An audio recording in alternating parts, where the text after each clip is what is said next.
if you like the Texas Rangers, buy a box of Wheaties on Monday, will you? Thanks, and good night, Abe. Remember, it's National Wheaties Week.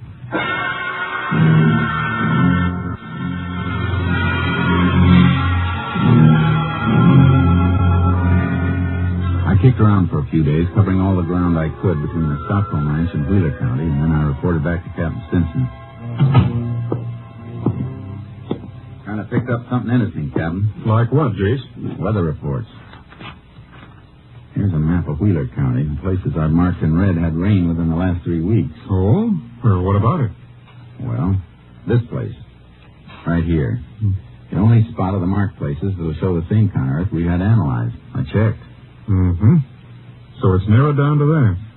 But you can't arrest a man just because he happened to be in a place where it rained. I know I'm working on a shoestring, but there's no other lead, nothing. Might be I'll hit a stone wall or pick up some folk who just happened to pass through the spot where we found the prints of Earth, but it's a chance, Cap, the only one. Well, suppose you chase down that lead in Wheeler County and your man's gone. Oh, I don't expect to find him there. He left there and landed at Stockholm Ranch, maybe. And left no fingerprints. There's not a single piece of evidence. It's still the only lead. You want to stick to Wheeler County, huh? That's about it, Captain. Maybe pick up a description of a possible suspect. Well, where'll you start? Well, here's what I think. The man we're looking for is a drifter. Maybe a pope that picks up work here and there where he can get it. The fact that he ate a can of beans and cooked it himself means he didn't have a nickel to buy a decent meal, even though he was near a town. That kind's usually a drifter. Made a buck here and a nickel there. You see what I mean? All right, Jace. Play the hunch. But if the lead peters out... I'm hoping it won't. See you later. Now, you keep in touch. Yeah. Radio or phone. So long.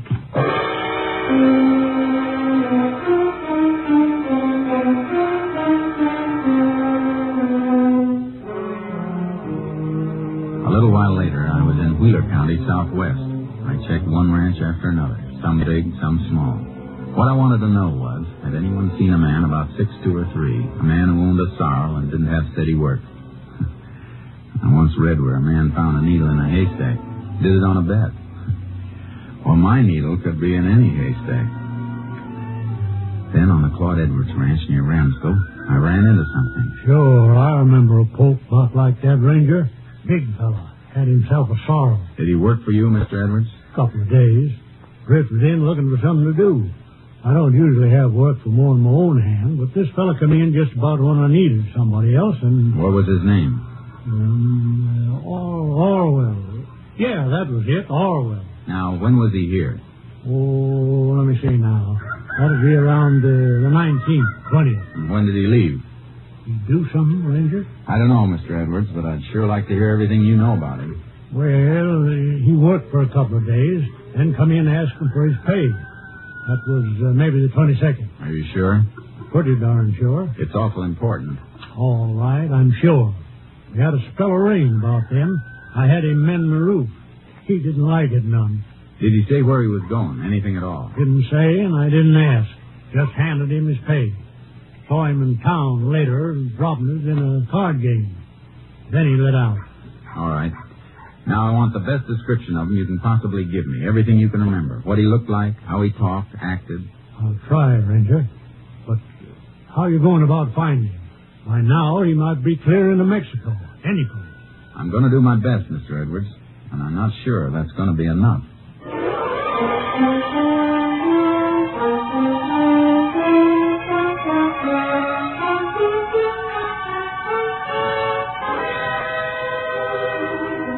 I got a description of Orwell. 6'2", dark hair, rode a sorrel, tight lips, not so easy to get along with, black mustache. Funny how little that people notice things unless it's something they really want to see. What description we had was sent out. 50 false leads came through, 100. But every once in a while one came through that matched something else. Captain Stinson and I talked it over. Well, maybe it is something, Jace. Look. 100 different leads, but there's one that shows up every so often. This one. Same description. Drifter, gambles a lot, had a dozen different jobs. There's something else, Jace. Now look at the pattern here. Yeah, I am. This one keeps moving southwest, always away. The others jump around. The last report came from San Carlo 2 days ago. Mm-hmm. I'd like to mosey into San Carlo and see if I can pick up anything from there. I I figure this Orwell's moving slow. He's counting on being safe by now. What if you find him? There's still not much evidence. We'd have to get a confession out of him. Nothing we've got will stick in a court. I got an idea about that. Let me try it, Captain.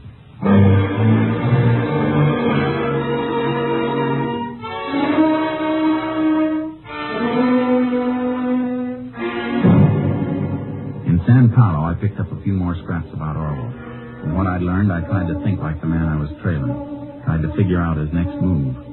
He gambled a lot, so every town I hit, I asked questions, went to ranches, and asked about poker games and crap games. Orwell was like Quicksilver. Yeah, he was here. Left. He was there. Left after picking up a few dollars. But the pattern stayed the same. Always moving southwest. Then on the McMallet Ranch near the New Mexico border. Orwell? You say Orwell, Ranger? That's the name. He's riding a sorrel horse. Well, I don't like to say for sure, but I took on a fella named Orwell, and he did come in riding a sorrel. As soon as he hit the bunkhouse, he'd try to shake up the poker game. Where's he now? Well, I sent him out this morning to ride fence. Stock was getting through. How long ago did he leave? 3 or 4 hours, maybe a little more. Tell me something else. Oh, sure. What? Did he have any money when he left this morning? Well, funny you ask about that, Ranger. Matter of fact, he touched me for a $5 against any pay he had coming. He ought to be coming back soon now. Almost time to chow. He touched you for $5. He won't be back for chow. I'm going after him.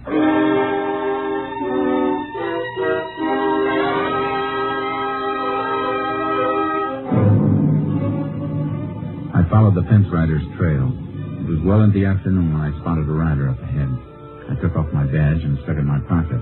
Put my guns in my waistband under my jacket. And caught up with him.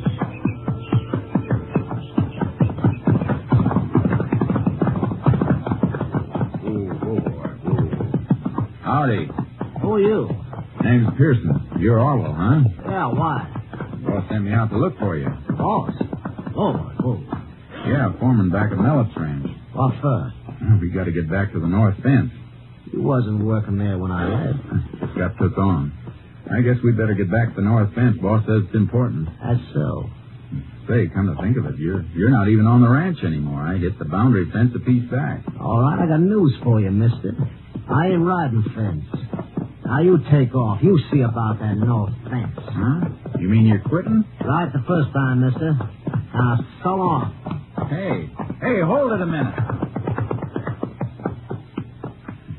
You're downright unsociable. Oh, boy. You're downright nosy. Me? I didn't mean to be. Say, you mind if I ride a piece with you? Yeah, I do. Well, I'm kind of like company. Thought you was just took on at the Mellett's place. Seems to me you're riding wrong, mister. No, I got no hankering for work either. Not with 500 in my jeans. 500? A poke like you with 500? Got lucky in a crap game the night before last. And why'd you take the job? Oh, man can always use a couple more bucks. Well, I guess I'll be riding on. Hey, wait. Okay. I kind of like company myself. You want to ride a piece with me? It's okay.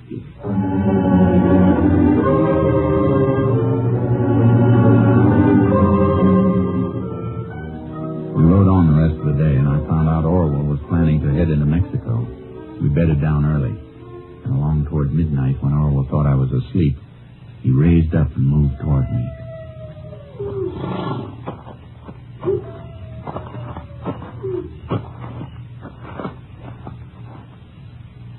Hey, Pearson, you sleeping?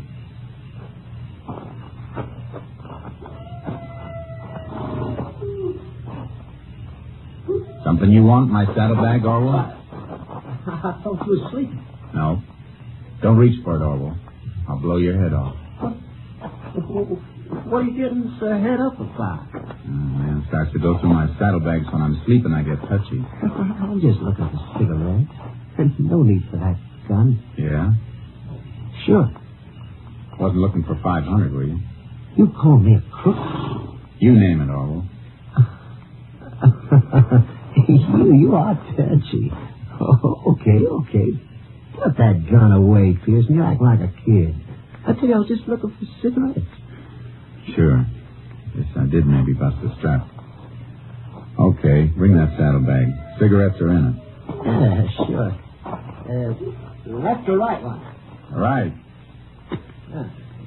There you go. You open it this time. Hey, what's got in there? Stuff. Okay. Cigarettes are wrapped up in that piece of blanket. Help yourself. Well, thanks. Cigarettes in here? Feels like a ton of iron. Could be. Wait! Anything wrong, Orwell? It's a highlighter. Uh-huh. Funny thing to be carrying around. Why? I knew a man once carried around a cow skull tied to his saddle horn. Why are you carrying this? Don't know. Why are you asking? Who are you? I told you. Name's Pearson. Jace Pearson. Cigarettes are there. Help yourself. I don't want any. Suit yourself. Mind handing me that flat iron, Orwell? Why? I just want it. Go on. Go on, hand it to me. No. Hey, you're looking real pale, Orwell. You're not scared of coyotes, are you? Shut up. Iron makes a good nutcracker. Maybe I carry it for that. Shut up, I said. Go on, Orwell. Hand me the flat iron. Pick it up. It's not so heavy. It's heavy enough. Man could pick it up like this, lift it up over his head and bring it down. Why not? Why, you... Orwell, stand still. Don't run. Hold it, Orwell. I'm warning you. Hold it.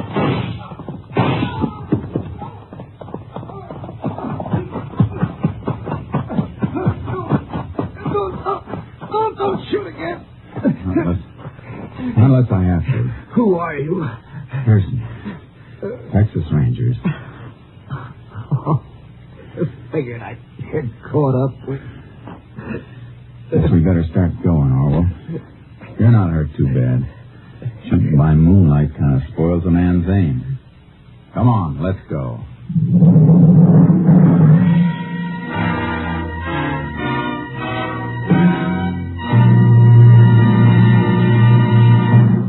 William Orwell confessed to the murders of Jim and Florence Stockholm and their son Carl. On July 15th, 1947, Orwell was convicted. His sentence, death in the electric chair.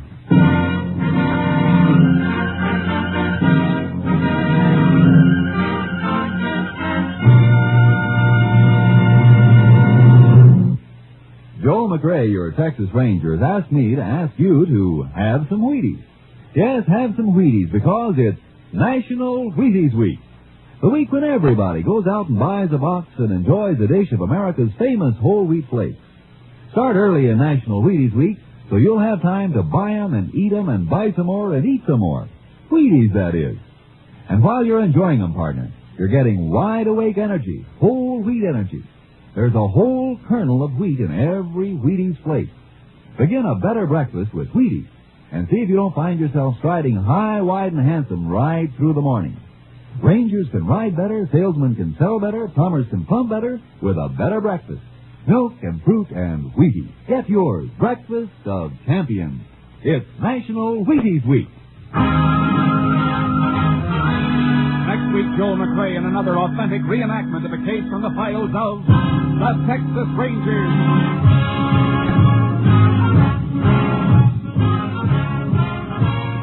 Joel McRae will soon be seen starring in the MGM production Stars in My Crown. Tonight's cast included Tony Barrett, D.J. Thompson, Byron Kane, Lou Krugman, and Russell Simpson. This story was transcribed and adapted by Russell Hughes, and the program was produced and directed by Stacy Keith. Hal Gibney speaking. And this is the Wheaties man, Frank Martin, inviting you to listen on Tuesday night to the Penny Singleton Show on the Wheaties Big Parade. See you then. Remember, it's National Wheaties Week. Come on, everybody, to the Wheaties party. Eat a lot of Wheaties like the champions do. Dance together, cheek to cheek. This is National Wheaties Week. Eat a lot of Wheaties like the champions do. Wheaties, the breakfast of champions. Joel McRae, a famous Western movie star, played the role of Ranger Jace Pearson in authentic reenactments of real Ranger cases. The Tales of the Texas Rangers aired from 1950 to 1952. It was a bit different than most radio westerns in that it focused on a more modern era of the West, with stories taking place between 1928 through 1948. Another difference from typical Western is that Tales of the Texas Rangers focused on the investigative